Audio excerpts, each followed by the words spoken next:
यही पेशेंट अगर हमारे पास नहीं आता तो शायद ये बेबी जन्म ले लेता और उसके अंदर बहुत सारी न्यूरोलॉजिकल प्रॉब्लम्स रहती, जिसके कारण वो बच्चा काफी दिनों तक परेशान रहता।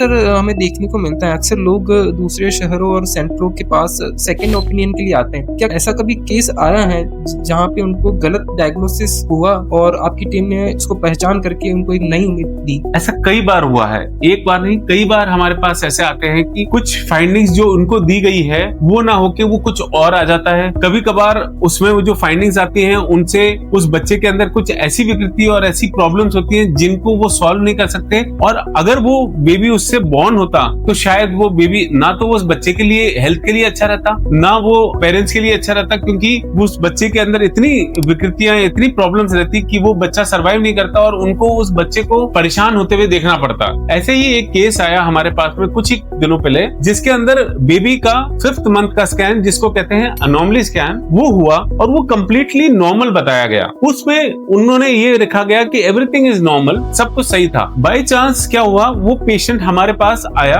उन्होंने सोचा क्या कहते हैं कि हम 3D 4D की इमेज हमें देखनी है, बेबी देखना है हमें। उसके चीज के चक्कर में हमारे पास दूसरी बार आया, just wanted to see the baby का फेस देखना चाह रहा था 3D और 4D में, जैसे कि हमारे उसमें देख सकते हैं। फिर हमने जब देखा उस अनोमली स्कैन में तो हमें ये लगा कि उसके ब्रेन के अंदर एक स्ट्रक्चर होता है जिसका नाम होता है केवम सेप्टम पेलुसिडम। अगर ये स्ट्रक्चर उस बेबी के अंदर नहीं प्रेजेंट था और उसके एक वेंट्रिकल्स होते हैं जो डायलेटेड लगे, तो हमने जब और गहनता से जिसको कहते हैं न्यूरोसोनोग्राम किया उसका, उसमें हमने पाया कि उसका केवम सेप्टम पेलुसिडम एब्सेंट है। एक स्ट्रक्चर जो कॉर्पस कैलोसम होता है, जो कि दोनों ब्रेन के भागों को आदान प्रदान, जो एक्सचेंज ऑफ सिग्नल्स होते हैं उनमें हेल्प करता है, वो कॉर्पस कैलोसम एब्सेंट है और उसकी वेंट्रिकल्स डायलेटेड है। इस कंडीशन में क्या होता है, जिसको कहते हैं corpus callosum agenesis, complete agenesis of corpus callosum. इस कंडीशन में बेबी के न्यूरोलॉजिकल प्रॉब्लम बहुत ज्यादा हो जाती हैं। 70 से 80% केसेस में बच्चों के न्यूरोलॉजिकल प्रॉब्लम्स रहती हैं, बच्चे को मिर्गी के दौरे रहते हैं, बच्चे का अंडर डेवलपमेंट होता है, ब्रेन बिल्कुल डेवलप नहीं होता, वो मंद बुद्धि का हो सकता है। ऐसी चीजें रही। जब उन पेरेंट्स को ये पता चला कि ये मेरी बेबी की कंडीशन है, उन्होंने बोला कि एडवाइस दिया, उन्होंने हमने ये बताया कि इसमें प्रॉब्लम है। उन्होंने पीडियाट्रिक न्यूरोलॉजिस्ट से कंसल्ट किया